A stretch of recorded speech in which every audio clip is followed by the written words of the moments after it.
Guys, alam nyo, may ginagawa po talaga yung Amerika, no? At IDF or Israeli Defense Force, mga sangkay na isang kakaibang pandigma. Kasi biruin yung mga sangkay, ayon po sa mga nakalap nating impormasyon, yung kanilang Supreme Leader o Iran Supreme Leader, mga sangkay, napatumba. At alam nyo, nakunan po yun ng picture na malinaw mga sangkay. At mayroon daw pong agent na nandoon mismo. Agent po ng Israel at Amerika. So sino kaya itong mga sangkay at ano kayang special weapon ang kanilang ginagamit dito?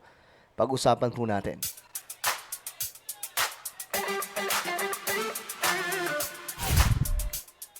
Yo, what's up guys? This is me. I'm back for another vlog today. At ito mga sangkay, magandang pag-usapan to ngayon kasi masyadong putok na putok po sa mga balitaan, no? Marami kasi talagang nagulat sa ginawa po ng Amerika. Kasi biruin nyo, wala pa pong isang araw na kubkob na po nila ang supreme leader ng Iran. So how come mga sangkay? Paano ginawa? 'Di ba? Hindi ba kayo nagtataka? Pag-usapan po natin 'yan mga sangkay dahil may ayon nga po sa iba, may mala alien na weapon ng Amerika kung bakit nagawa nilang kubkubin ng gano'n na lamang ang presidente o tama ba? Tama ba presidente? Supreme leader. Hindi pala presidente, supreme leader ng Iran, mga sangkay, no? Pag-usapan mo natin yan. Anyway, bago tayo magtuloy-tuloy sa mga hindi pa po dyan nakakapag-subscribe sa ating YouTube channel, guys, padami po tayo ng padami dito sa YouTube. Ayan po, makikita nyo po yung subscribe button sa baba ng video na to. I-click nyo lamang po yung subscribe, i-click ang bell, at i-click nyo po yung all. Sa mga nanonood po sa Facebook, i-follow nyo po yung ating Facebook page. Okay, eto mga sanggay. So nakita na nga po, ayan po mismo, no? Ang nakita na nga po ang supreme leader ng Iran. Akala nga po ng iba AI pero hindi po yan AI, okay? Ngayon mga sangkay, eto na ang nangyari. Kumpirmado na nga po. Yung nakakagulat lang dito, anong mga special weapon ang ginagamit nila? Eto, mga sangkay, like a movie, sabi dito, but real. Who was the agent of the on the scene who survived the attack and then documented it? Kasi mga sangkay, nakunan po mismo. Ito naka-blur lang ha, hindi lamang po naka-ano. Blurry lang po yung ano. Blurred lang po yung picture, mga sangkay. Pero ito daw po ang kuha mismo nitong supreme leader ng Iran. No? Na nakapagtataka, nasabi nga nila mga sangkay, parang ano, mala movie. Alam niyo yung Mission Impossible, mga sangkay. 'Di ba? Ganun po siya. Pambira, paano nangyari na nakunan pa mismo ng larawan? At eto, hindi ba kayo nagtataka mga sangkay?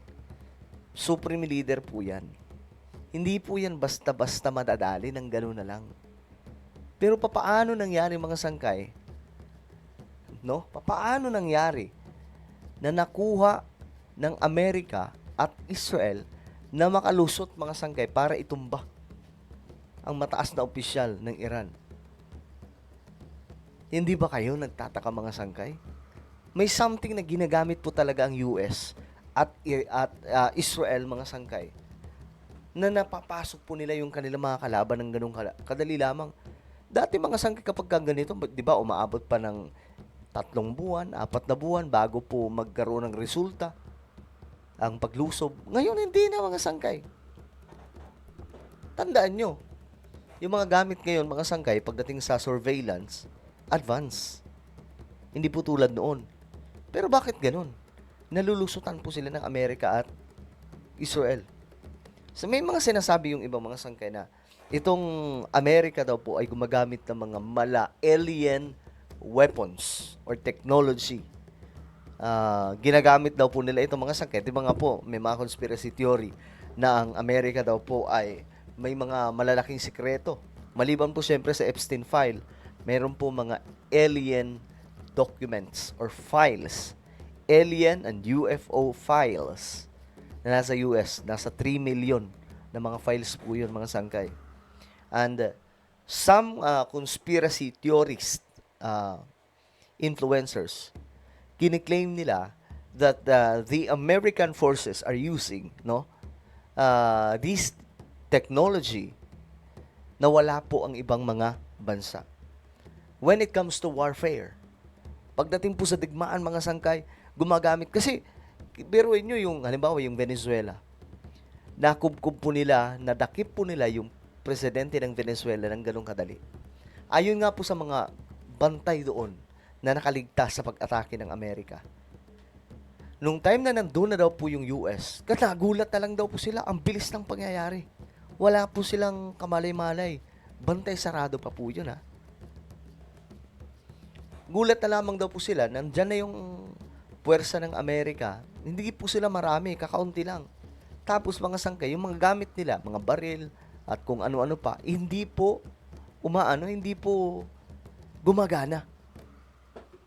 So, mga sangkay, anong meron talaga? Bakit ganito? Sabi dito, Israeli sources have revealed that a Mossad agent documented, isa pong Mossad agent pala, documented the body, no? Nakita daw po, na-document daw po ang katawan ng supreme leader ng Iran at the scene and sent the footage directly to Prime Minister Benjamin Netanyahu. Sources emphasize that the documents was not obtained through social media or media channels but was sent directly by the agent to Prime Minister Netanyahu. So, yun po ang ginawa, mga sangkay.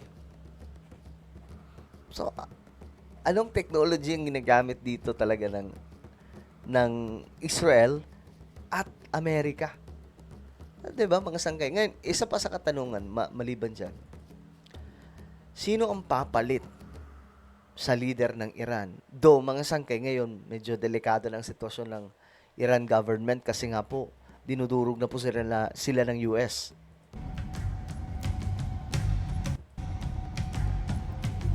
Ayan na. Iran Assembly of Experts tasked with selecting new Okay, so ayan po, mga sangkay. Ito po ang supreme leader nila na pinutumba ng Israel at Amerika. So, sobrang maraming nagulat ngayon, mga sangkay.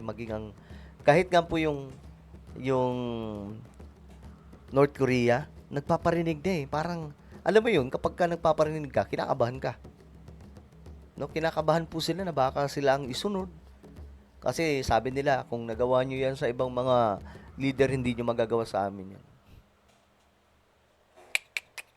Well, kayo mga sangkay, naniniwala ba kayo na mayroon pong alien technology ang Amerika na ginagamit din po ng Israel?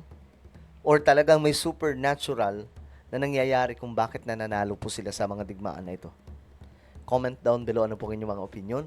Meron po tayong YouTube channel. Ito po yung Sangkay Revelation. Hanapin nyo po ito sa YouTube ngayon din.